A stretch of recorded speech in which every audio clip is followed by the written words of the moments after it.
manifesta ngento ebonakalayo sizokufunda lokho iyakwazi ukuzimanifesta ngento enjani ebonakalayo amen then ke uma sithi uNkulunkulu umoya kusho ukuthi akufanele uNkulunkulu wethu sikwazi ukumlimitha ukuthi njengoba sila enkonzweni ubukhona kaNkulunkulu bukhona la kithi asikushila. And then we read verse in Acts chapter 7 verse 48 amazwi asho uStephen ethi equota amazwi asho indodana kaDavid uSolomon amen ngesikhathi sakhe uNkulunkulu ithempeli uthi uNkulunkulu akahlali ezindlini ezakhiwe ngezandla zabantu ekhona bazalwane uNkulunkulu akahlali ezindlini ezakhiwe ngezandla zabantu engazi ukuthi khona kudingayo umuntu amen. So uSolomon was building God a house. Now eselakhi ithempeli uyalibona lihle uIsrael uyalincoma ikhona bazalwane amen haleluya. uIsrael ukholelwa ekutheni uNkulunkulu uzohlala kule thempeli ngempela kuba lihle kanti uNkulunkulu uwumoya uNkulunkulu akahlali ezindlini ezakhiwe ngabantu ngisho endlini ededicatedwele igama lakhe. God cannot be limited by that house. uNkulunkulu ukhona la aphinde abekhona endaweni ehlukahlukene ngesikhathi sinye ngoba umoya.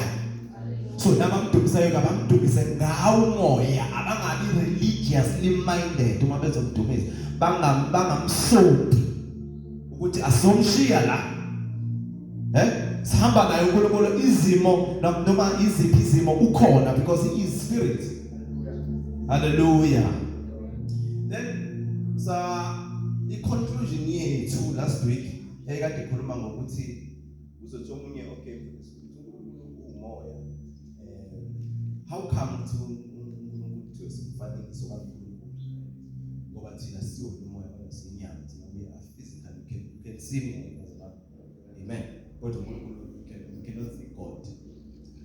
John 1 verse 18 lithi ngokuba kakho sababona uNkulunkulu at any time bese sithi kuphela indodana kaNkulunkulu ekuyona yodwa esesifubeni sikayise yona embonakalisi amen show Jesus. So no one has seen God at any given time amen hallelujah amen. So kusho kanjani ukuthi umfanekiso kaNkulunkulu ebe yena engabonakali thina sibe sibonakala and then ngase ngithi into efana noNkulunkulu kuthina akusiyo imizimba yethu kodwa sifana noNkulunkulu ngokulunga.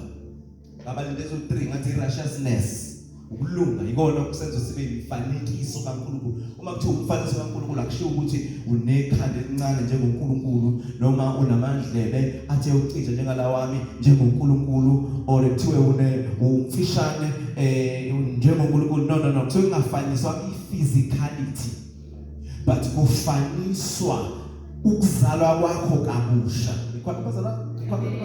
So umuntu wathi umuntu wazalwa kabusha umbatha umfanekiso kaNkulunkulu.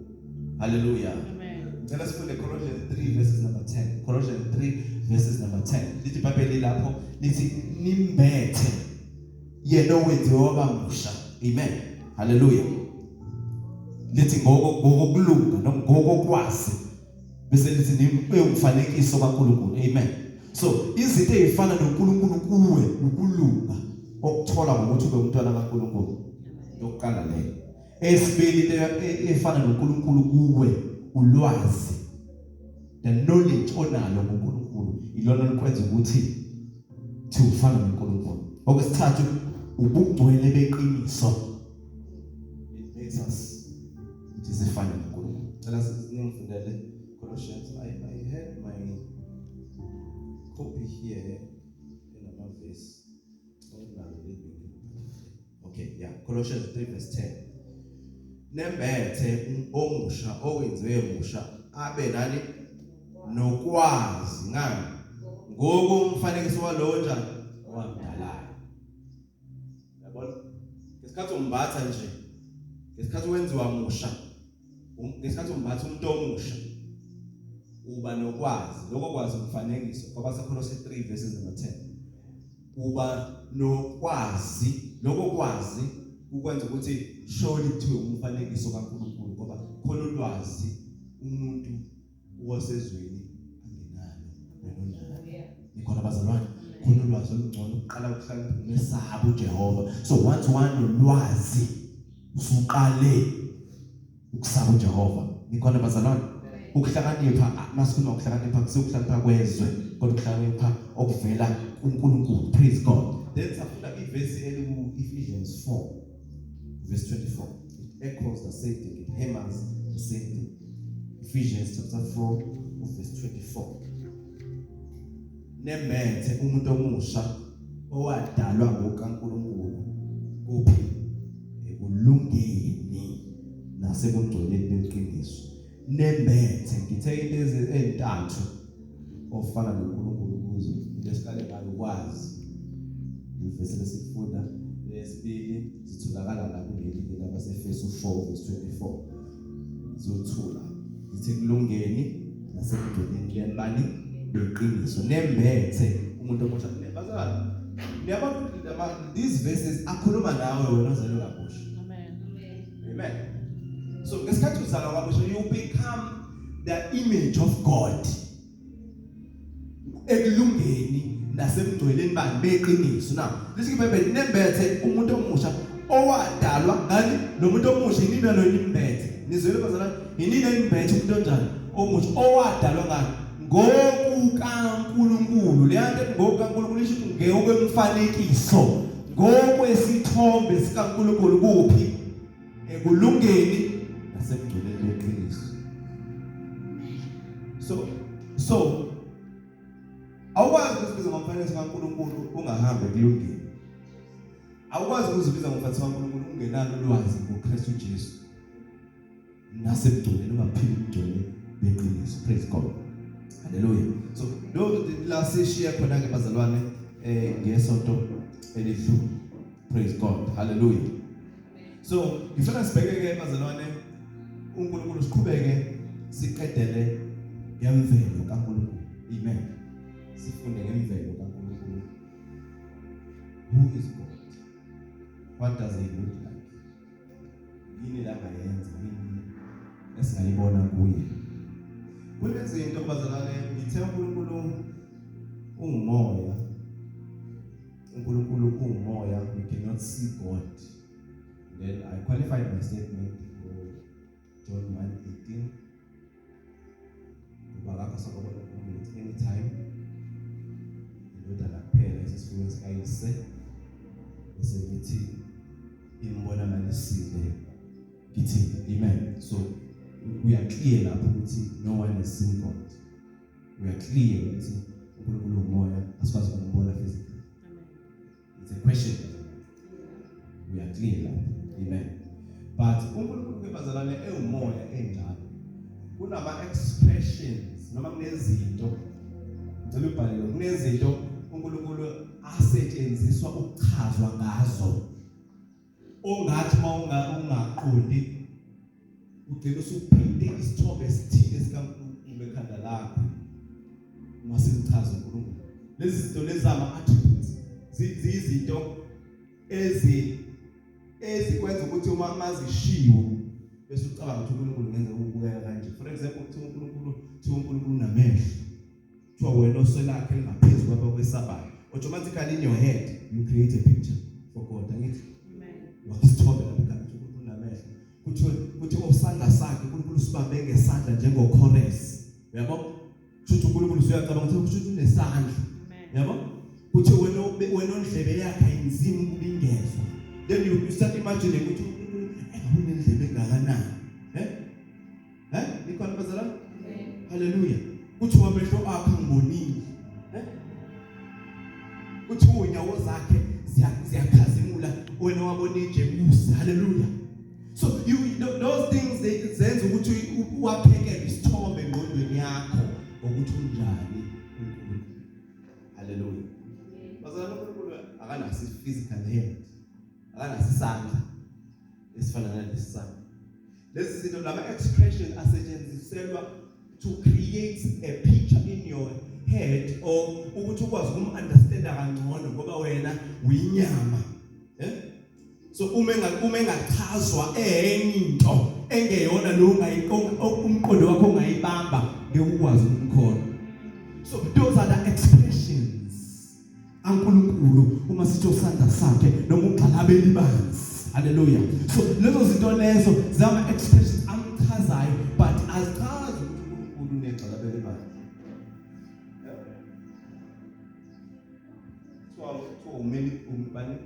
Many breasted one.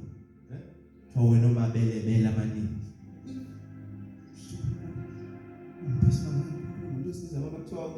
He is many breasted. Kusho ukuthi his supply is not limited. If you understand the word bazalwane, singaphumi sine monster emakhanda ethu.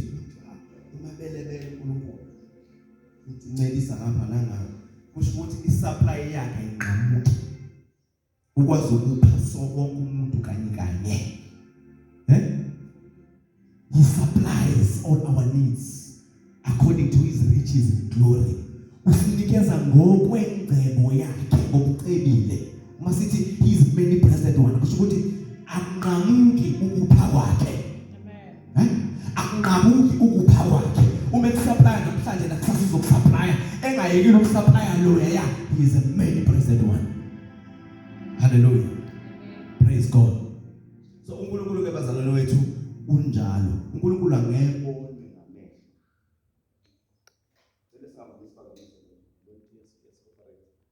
uNkulunkulu angebone uNkulunkulu angebonwe ngamehlo. Hallelujah. But engabonini kwakhe ngamehlo uNkulunkulu bazalwane khona izinto ezibonakalayo akwazi ukuziveza ngazo. Amen. Khona izinto enjalo ezibonakalayo akwazi ukuziveza ngazo. Kanjalo nombuso womnyama. Bazalwane funa sibambe lento ukuthi umbuso womnyama uhlale ucounterfeit uhlale ukopela izinto zombuso wokukhanya. Ingakho kuthiwa uSathane ubhonga njengengonyama efuna njani azomdwengula nazomgwini. uJesu kuthiwe uyingonyama yomndeni kaJona. So isitha njalo hlale sizofuna ukukopela into kaNkulunkulu. Kanjalo nala ke ekutheni uNkulunkulu umoya. Nama spirits nawo okumnyama ayakwazi ukuziveza ngezinto ezibonakalayo. Sekuyela ke kanti ukubona isibonike. Ukuthi spirit can be manifested in physical forms or it can manifest themselves in physical forms. Hallelujah. Amen. Kodwa kasikho kumbuso womnyama so focus embusweni wokukhanya. Hallelujah. So ngithi ke bazalwane God is spirit, right? uNkulunkulu umoya ngithi. uNkulunkulu umoya. Khuluma nami bazalwane. uNkulunkulu yini? Umoya. So umoya uyakwazi ukuyiveza. Umoya lo uNkulunkulu manje siphume kule umoya uNkulunkulu uyakwazi ukuziveza ngezinto ezibonakalayo. uJesu babhadiswa uJohn ukhuluma ubufakazi. John 1 verses 32. John 1 verses 32. Isihloko sakho lapho ngabhala ukuthi uNkulunkulu uyakwazi ukuyibonakalisa noma umoya uyayibonakalisa ngezinto ezibonakalayo. John 1 verse 32. God can use anything ukuthi aziveze. uNkulunkulu akasenza noma yini ukuthi abonakaliswe ngoba yena akabonakali. Nikhona bazalwane? Nina nimkhonza ningambuki. Akabonakali kodwa angasebenzisa noma yini ukuyiveza. Lithi iBhayibheli I believe John 1 verse 32. Yes, John 1 verse 32. uJohane uyafakaza uthi wayesebona umoya ehle ezulwini njengejuba lithi wahlala phezu kwakhe. Kwehla abantu umoya oNkulunkulu. uNkulunkulu akabonakali. Hallelujah. uNkulunkulu akabonakali. So ngenxa yokuthi babhaphathisa uJesu, God decided to manifest himself. Umoya wehlela kuphi?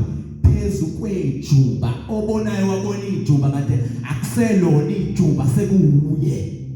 Bazalwane, kunezinto uNkulunkulu akwazi ukuziveza kuzo. Kunezinto uNkulunkulu akwazi ukuziveza kuzo. Ingakho kufanele sibe very spiritually discerning ey'ntweni zakamoya. Lapha ngifuna uqale unake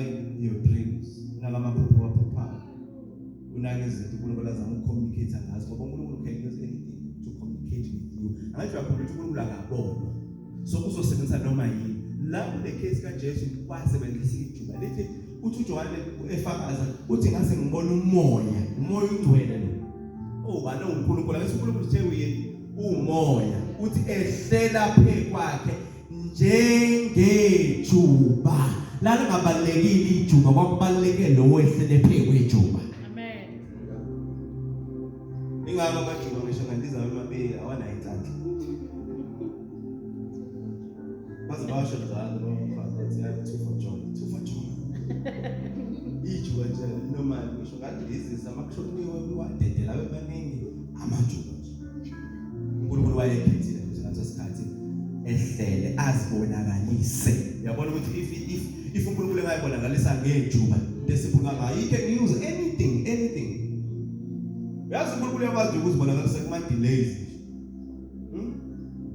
ube delayed mhlawumbe khona la ufuna ukuya khona ubona ungaphumi nje endlini kanti uzama ukuyibonakalisa lo uhambo lwakho kahle kahle alicotsheki ukuthi uNkulunkulu wena uhlubulule into uhambe encounter nenkinga ngaphandle. So in this case uNkulunkulu wasebenzisa ijuba ngoba uNkulunkulu angabona.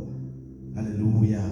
Wasebenzisa ijuba ngoba uNkulunkulu kanjani angabonwa. So ijuba is nothing ilo wayekade ehlele phezu kwazo evezile ngesimo sakhe bazalwane ukukhuluma nami sejuba. Uma uNkulunkulu ekhuluma noGidiyoni umefika kuGidiyoni bayifika noGidiyoni i-commission yimi wabiza ngeqhawe namandla ebhulukolweni esaba isizwe sonke sishamashushu saba ngempi yaMidiyani. Now uthi ke umufunda chapters number 6 I think verses number 34 lithi babeke umoya kaJehova wamboza uGidiyoni. Bathi ngithanda lokubeka iversion ethi the spirit of God enveloped Gideon. It the spirit of the Lord clothed himself with Gideon. So this is what Gideon was after he has been clothed. Wambathiso. Let's sifunde Judges abahluleli chapter 6 verses number 34. Abahluleli chapter 6. Please help me. Abahluleli chapter 6 verse 34. Kepha umoya kaJehova wamboza uGidiyoni. Because God cannot be seen bazalwane. Ngoba uNkulunkulu akabona. Wasebenzisa inceki yakhe uGidiyoni ukuthi ehle ukuze abone. Noma ngingcwele ndaba bazalwane. Sifana. Wamboza.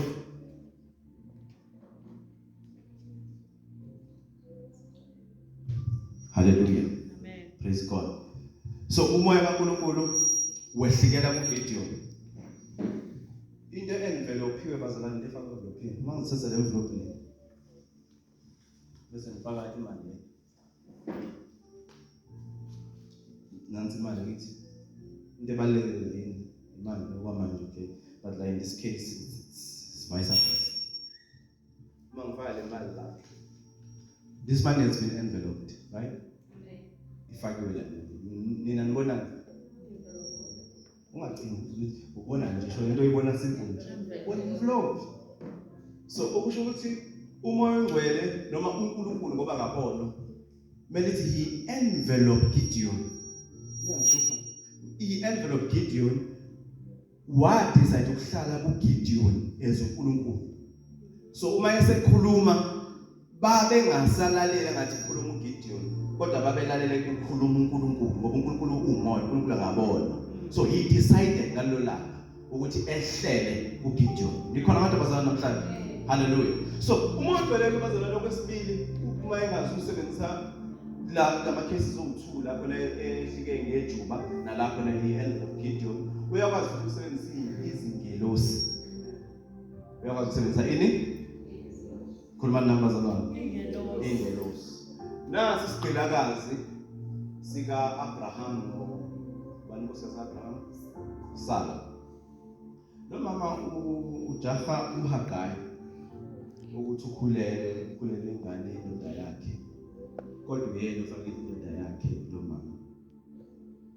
Nezwe lo. Uyena othe indoda yakhe ayithathe uHagayi ukuze athole indlalifa. Ngoba yena akazali. Kodwa uye futhi uma esekhulele uHagayi, uye futhi osemjaha ngoba emdelela lo mdelela ngoba eseyibona esekhulele usengcono kunaye. Now uma uHagayi ebaleka engakabelethi, lithi iBhayibheli ingelosi yamfumana ehlane. Nikhona mzalwane? Ingelosi yenzenjani? Yamfumana ehlane. Then lithi iBhayibheli Genesis chapter number 16. Genesis chapter number 16. Cela sifuna verse 7 wakhona. Genesis chapter number 16. Sifuna verse number 7. Sifuna verses number 10. Verses number 13. Genesis chapter number 7. Funa sibone ukuthi uNkulunkulu can use ingelosi. Uyakwazi ukuyibonakalisa ingelosi. Uyakwazi ukuzibonakalisa ngemibono. Uyakwazi ukuzibonakalisa. God communicates with you ukuthi wena wazi unake. Ukuthi uNkulunkulu uhlale ekhuluma nawe, uNkulunkulu uhlale eveza kuwena. Ukuthi wena ulindele isiqo kanti ispirit umoya ngeke ehle isiqo. Genesis 16 verse number 7. Let's fund. Sizoshesha ufundele futhi. Verse 7. Nangu uHagayi yabaleka, ubalekela uSara. Verse 7. Ingelosi kaJehova yamfumana ngasemthonjeni wamanzi ehlane umthombo osendleleni eya eShuri. Yathi Hagari. Cela ubambe lapho kamanje. Phinde futhi le phansi ngasekuqaleni. Ingelosi kaJehova yamfumana ngasemthonjeni wamanzi. Ingelosi kaJehova yenze njani? Yamfumana. Ufumane ubani? Ingelosi. Cha funda nje bakushiwo. Ufunyenwe ubani? Ingelosi, right? Clear lapha ngithi. Okay. Iya ku verse number 10. Verse number 10. Ingelosi kaJehova yathi futhi kuye, ngiyakwandisa kakhulu inzalo yakho, ingabe isabalwa ngobuningi bayo. Awunathi ingelosi ke manje enjani ingelosi siqala manje ukukhuluma isibusiso manje. Siyaqala manje siyambusisa manje. Ingelosi futhi ngicela uphinde futhi verse 10 la eqaleni seyingelosi. Ingelosi kaJehova yathi. Okay, ingelosi kaJehova iyona le ekhulumayo. Verse number 13. Verse number 13. Wamqamba uJehova owayekhulume kuye igama lokuthi. Hawu, kukhuluma uJehova kanti kuyena. Nangu uHagayi manje useqamba uJehova okhulume kuyena. Kodwa uverse 7 no 10 kuthiwe ingelosi yamfumana uHagayi ngasemfuleni. Verse number 10 wathi ingelosi yakhuluma yaqala yambusisa uHagayi. Hawu verse number 13 lithi wamqamba uNkulunkulu wakhuluma kuye. All this time it was not the angel that was speaking, but it was God ekhuluma embathe ingelosi. So uNkulunkulu akabonwa kodwa kunama manifestations. Kunezinto aveza ngaba. Please take notice of amaphupho. Iphupho elibalekile kuwena. Uzobona ukuthi uvuke ekuseni. uNkulunkulu ufuna communicate nawe just that wena awunaki. God can use anything. Uma ekwazi ukukhulumisa imbongolo. Shothi uyakhuluma nawe. La lo mama ubethe bakubethawa ukukhuluma nengelosi. Cela uphinde futhi verse 13. Wamqamba uJehova wayekhulume kuye igama lokuthi wena uNkulunkulu obonayo. Ngokuba wathi imbala ngimbonile ongabonayo. Amen. Uthi ngimbonile ongabonayo. Akakhulumi ngengelosi. Waqamba leyo ndawo wayibiza ngoNkulunkulu anjani? Ambonayo. Abraham, I'm getting ready to close. Abraham eyonikela Isaac. Lithi iBhayibheli mayesefika lapha ya, okay, ayiphethe ingqama, phethe umlilo, phethe inkuni, phethe yonke into yembasa. Lithi iBhayibheli ngalesikhathi esebekile umfana e-altare, getting ready phambi ummese wakhe, kwakhuluma izwi kuye. Kwakhuluma izwi kubani? Uye khuluma namba zalo khuluma izwi kuphi uye Genesis 22 verse 11 cela sifunde. Ingelosi yathi no ungamlimaza umfana ungamthinta umfana ungenzi lutho kuyena okubi. Bese lithi ngokuba sengiyazi ukuthi uyamesaba uNkulunkulu but into mangifuna ngihle kumxhwele lapha ethi ngokuba awugodlanga khona igama elibalekile lapha emva kokuthi awugodlanga kimi angifuna sizwe sibone ukuthi loya kimi ubani. Ngicela ufuna uGenesis 22 uzoqala ukufunda kuverses number 11. Kwase kumemeza kuye ingelosi kaJehova isezulwini ithi, Abrahama, yena wathi ngilapha. Yayisithi, ungabeki isandla sakho kumfana. Kusho bani bazalwane? Asikhulume nso, kusho bani? Kusho ingelosi. Yes, funda verses number 12. Yayisithi, ungabeki isandla sakho kumfana. Ungenzi lutho kuye, ngokuba ngiyazi manje ukuthi uyamesaba uNkulunkulu. Lokhu ungagodlanga kimi. Ungagodlanga kubani? Kimi. Akwazi ukuthi kube ingelosi ethi awugodlanga kimi. Kusho ukuthi God used an angel to communicate with Abraham. Uverse 11 ungakudidisa utshela ukuthi ingelosi le ethi ungamenzela ukuthi umfana ethunywe uNkulunkulu kanti uyena uqobo lwakhe. Abazalwane, khona isikhathi la khona ezokhuluma nawe direct esebenzisa izinto ezisimple eziphambi kwakho to communicate with you. My prayer ukuthi ukwazi ukubona uvula amehlo akho ukwazi ukubona ikhulumo nawe. Hallelujah. Let me take the last example. Then we'll do the personality of God. Let me close. Uma uNkulunkulu ehamba noIsrael ehlane lithi iBhayibheli wabahola emini ngensika yefu. Right bazala? Right? Wabahola emini ngensika yani? Emini ngefu. Sorry. Wabahola emini ngefu. Bese lithi ebusuku ngensika yomlilo. God was leading them. uNkulunkulu wayebahola. Asifundeni Exodus chapter number 13 verse number 21. uNkulunkulu wahamba phambi kwabo emini ngensika yefu. Exodus chapter 13 verse 1. Yes. uJehova wahamba phambi kwabo emini ngensika yefu, Yeah. eyobahola endleleni, nasebusuku ngensika yomlilo. Amen. Uyabona ukuthi ubani ohamba phambi kwabo la? Jehova uhamba phambi kwabo. Emini bahola ngensika yefu. Ebusuku bahola ngensika yomlilo. Bazalwane. Akumnandi ukuhola uNkulunkulu.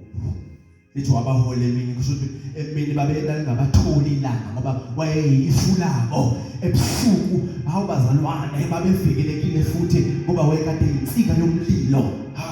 Cela ufunde ke next chapter 14 verses number 19. Chapter 14 verse number 14. Ingelosi kaNkulunkulu eyayihambile phambi kwendlu ka-Israyeli yasuka yahamba emva kwabo. Ingelosi kaNkulunkulu ehamba phambi kwa-Israyeli. Ingelosi kaNkulunkulu. Bazalwane, these are the same events. Isikhathi esifanayo lesi. Now, chapter 13 kuthi uJehova uhamba phambi kwabo. Chapter 14 2 ingelosi kaNkulunkulu. It's the same thing. uNkulunkulu wayehamba phambi kwabo using an angel. God can use angels to manifest himself. Akabona uNkulunkulu kodwa uyakwazi ukusebenzisa ngalana. He can use a small child to communicate with you because he is God. He is spirit. Nabamdumisayo mabamdumise ngomoya nanganqamane nangeqiniso. uNkulunkulu personality kaNkulunkulu ufuna ukugcina ngalokho bese siyahamba bezalwane. Personality kaNkulunkulu. Uma sikhuluma ngepersonality sikhuluma ngezinto ezikwazi ukuthi uhluke kwabanye abantu. Usimathane uthanda ukuhlala yedwa ipersonality yakhe. To have a partner. Niyazazi into bazalwane. To have a partner, to have engahleki picture personality yakhe. So ipersonality izinto ezichazayo wena ezikwenza ukuthi uhluke mawuzokhomberishwa nabanye abantu. Hallelujah. So i-personality ke i-embrace ama-moods. Kuthiwe umuthi, yabo? Kuthiwe une-attitude, kuthiwe uyayitshela. Yabo? Lezo zinto zonke zi-associate nani ne-personality yomuntu. Nikhona abantu abazalwane. Hallelujah. So i-personality ke exists where there is intelligence, where there is mind, where there is will, reason and individual. I-personality ayikwazi uku-exista emoyeni kuphela. emoyeni iexista entweni epersonal ebonakalayo mhlawumbe singabeka ngolimi lasezweni. Amen. So uNkulunkulu ke bazalwane ewumoya. Ningizwe? uNkulunkulu ewumoya. We can't see God. God unayo personality. Unayo personality. Nikhona bazalwane? Amen. Unayo personality. Ipersonality kaNkulunkulu noma izinto ayizo kwabanye kubabhali leBhayibheli bayibona ipersonality yakhe bathi bebembuka bamqambi amagama ngenxa yepersonality yakhe. Hallelujah, hallelujah. Leli verse bengilifundele kuGenesis chapter number 22. uAbraham esebonile ukuthi uNkulunkulu useprovide inqama. Lithi iBhayibheli lithi waqamba leyo ndawo noma wabizwa uNkulunkulu wabonakala lapho wathi uJehova Jireh, okungukuthi uNkulunkulu obonelelayo. So ngamagama uthema embuka wambona ebonelela, wambona eprovider, wambona emnikeza izinto ayidingayo, igama beyidinga esikhathini esinzima esezobulala umfana wakhe. Ngamagama wayibuka lento wabona ukuthi no, lento kuyokuba ipersonality kaNkulunkulu le, ukuthi he is Jehovah Jireh. He is Jehovah the provider. uNkulunkulu obonelelayo. Hallelujah. So ipersonality yakhe ubonelela. Ipersonality yakhe ukupha. Ipersonality yakhe ungakiyekeleli ekubona abanazo zabanazo wedwa, because his personality is to provide. Omunye uthi mayegula wambona uJehova Rafa. Cela nobhale phansi lamagama uJehova Jireh. When you pray umbiza ngoNkulunkulu obonelelayo. He is Jehovah Jireh. He is Jehovah Jireh. He does not run out of supply. Akaphelelwa izinto akamnika zona. Akaphelelwa kwi-supply yakhe. Akabazalwane uNkulunkulu kukuye ukupha. Kukuye ukunakekela. Kukuye ukuthi wena uphumelele. Kukuye personality yakhe, personality yomuntu ayihlukani naye. It's in him. It's in him. He is Jehovah Rapha. Exodus chapter number 15 verse 26. Lithi uJehova ophilisayo. Lo wathi bemuka wasibona kade gula. The uyayiqalaza ngoba uNkulunkulu esemphilisile. Wathi impela ipersonality kaNkulunkulu should uphilisa. He is Jehovah Rapha. Omunye bazalwane umbize ngoJehova Nisi. Jehovah Nisi. Personality yakhe is to protect you. Lithi iBhayibheli ngesikhathi uMose ekhuphukele entabeni noAaron noHur. Sengiyathanda zabazalwane. Esentabeni noHur. Lithi iBhayibheli uNkulunkulu wakhuluma ngoMose wathi tshela uJoshua ukuthi akehlele laphansi ayona. Mina ngizokhuphuka nalabo bowu2. Ngesikhathi efika entabeni phezulu, bheka phambili bazalwane. Ngesikhathi efika entabeni phezulu, lithi iBhayibheli wayekade ephethe induku kaJehova. Umephakamisa induku kaJehova impi yayinwina. Umephakamisa induku kaJehova impi yayinqoba. Kodwa mayehla induku impi besiyashula. Khona izinto esifanele singavumi ukuthi ziyehle. Khona izinto engafanele sivumele zibe phansi. Khona izinto efanele ziphakeme njalo ukuze impi kaJehova inqobe. Hayi bazalwane, khona imthandazo efanele singayiyeki ukuze impi kaJehova inqobe. Khona imnikelo ekumele singayiyeki ukuze impi kaJehova inqobe. Lithi iBhayibheli mayiphakama induku yayinqoba impi. Lithi ngesikhathi elokhu iphakamisa uMoses zazakhathali zana. Basho ukhona la eduzane noHur noAaron. Lithi bathatha izandla bamphakamise uMoses. Bamseka ngapha nangapha. Yanqoba impi kaJehova. Hallelujah. Yanqoba impi kaJehova. Bathi bebuka uJoshua ephansi wayiqeda zonke izitha, because isandla sikaMoses sasiphakanyisiwe impi yayinqoba. Awukhona abantu abazalwane, impi yayinqoba isandla siphakeme. Umphakamise emthandazweni isandla impi yayinqoba. Umuzila ukudla impi yanqoba. Umuhlanganyela uphila impilo engcwele impi yenzenjani? Yanqoba. Wabuka uMoses wathi impela is Jehovah our banner. Ngoba sinqobe ngenxa ukuthi izandla beyiphakeme. Abazalwane, ipersonality yakhe is Jehovah Nisi, the Lord our banner. omunye wabona uNkulunkulu oletha ukuthula wathi lo nkulunkulu akazwani nokuxokozela lo nkulunkulu akazwani nesiphithiphithi kusho ukuthi kwi-personality yakhe he is Jehovah Shalom uNkulunkulu wokuthula omunye wambona uNkulunkulu wathi Jehova umaluswa wabona ukuthi wathi angiyawukweswe wathi bembheka uNkulunkulu wathi kwi-personality yakhe ukunakekela nokwalusa ukuye so he is Jehovah Ra omunye wathi bayembona wambonelo kekhona ngaso sonke isikhathi wathi noma ngiyangasendlini yabafile wena Jehova ukhona noma ngihambe emgaqweni wena Jehova ukhona noma ngigibele itekisi noma ngisendaweni la khona ngingafundwa khona kodwa wena Jehova ukhona wathi impela kwi-personality yakho you are Jehovah Shammah you are Jehovah the present one uJehova okhona uNkulunkulu ongangishiya noma ngihambe esigodini sethu silokufa kukuwe ukuthi you shama me Jesus. always present you're always present you're always present omunye utheme mbheka wambona elungile ubazalwane omunye utheme mbheka wambona elungile bathi lokhu lungagona kwemvelo kwi-personality yakhe shuthi uJehova okulunga kwami he is Jehovah Tsikeno uma uthandaza umbize njengoJehova bazalwane uma sithandaza simbiza ngepersonality yakhe sithi you are Jehovah Rapha you are the one that healeth my body you are Jehovah Nissi you are the Lord my banner you are Jehovah Jireh you provide for me impela ngiyawukweswela mawugula umbize uthi Jehova uJehova Rapha wena awukwazi ukuziphikisa kwi-personality yakho awukwazi ukuziveza into ongeyona kimi wena uJehova Shammah nakule simo ukhona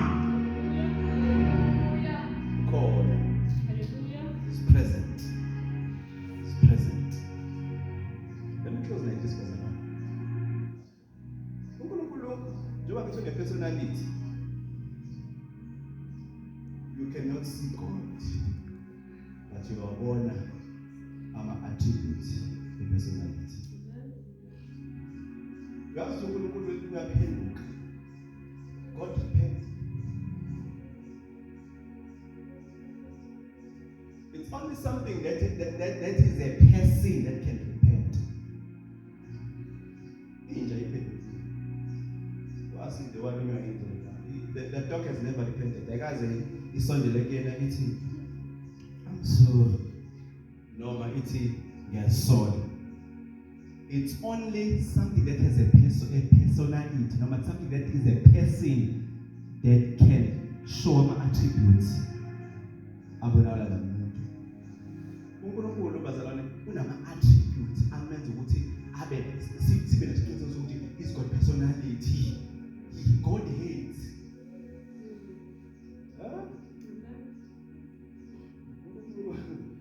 So, mothatha ngama ngafunda izaga 16. Funda izaga 16. Asesifundeni funda izaga 16. So izaga 6 verse 16. Sala angifundele verse 20 ngokusheshsha ngibhale verse 16. Funa sibone ukuthi uNkulunkulu une-personality ngoba lezi zinto lama attributes onawo njengomuntu noNkulunkulu unawo lokho kubenza ukuthi sibone ukuthi uNkulunkulu esimkhonza une-personality unendlela ethile kumele si-engage ngaye ukuze singoli singalimazi izinto ayifunayo kithi ngendlela esizobehave ngayo kuyena. Yes.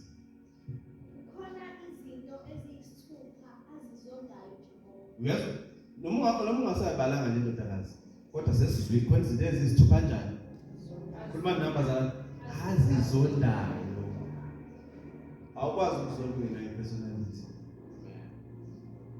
So uNkulunkulu has a personality. Unesiqu. Asisiboni kodwa unesiqu. uNkulunkulu bazalwane uyarepenta. He repented. NgokuGenesis 6 verse number 6. Lithi wazisola. Wazisola i-personality le. Awena uyakwazi ukuzisola? Amen. Inje so ayikwazi ukuzisola. Because uNkulunkulu is a living God. Akafani nokuthi ithixo ikhonzwa ezingakwazi ezingaphili. Angivali. uNkulunkulu bazalwane ngithe ama attributes amveza njengoNkulunkulu. God regrets, God is angry, God gets angry. Uthi akathokozi umasono. Amen. God is jealous. Those are attributes and personality. Uthi uNkulunkulu onomhawu. Genesis chapter Deuteronomy 6 verse 15 masinganga ngawufunda. uNkulunkulu onjani? Onomhawu. Revelation 3 verse 19 uyathanda. I-personality yakhe is to love. It's to love. He loves you unconditionally. Ukuyokuthanda. Ukuyokuthanda. He hates. Esikhulumela ngalokho. So that concludes that God is indeed a person. You can't see God, but He's a person that you cannot see. I want us to stand on the streets.